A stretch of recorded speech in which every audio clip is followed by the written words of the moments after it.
Honorable Sukers. Thank you, Deputy Speaker.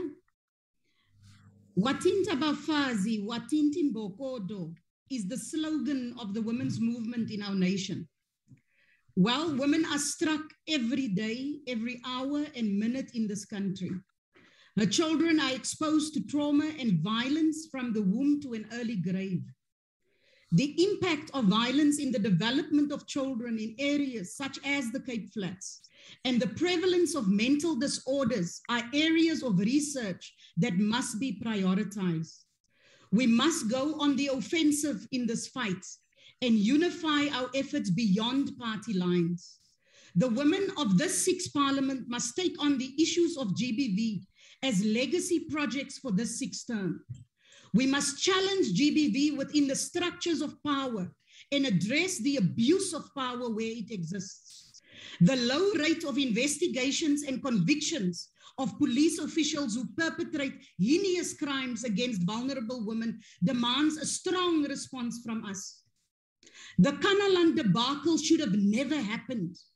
The African National Congress has further tarnished the legacies of people like Charlotte Maxeke and Albert Luthuli in their support of ICOSA. And only after tremendous pressure, it took the decision to withdraw from the agreement. This was a terrible example of moral leadership that also tarnished the credibility of President Cyril Ramaphosa and the ANC as a so-called progressive movement. In Kanaland, there is a culture of exploitation that resembles the past, a culture of impunity where young girls are being exploited by men for economic survival, sex for gifts or money. It contains elements of the ugly history of migrant labor that women had to survive in this country by giving up their bodies for a roof over their heads and for the survival of their children.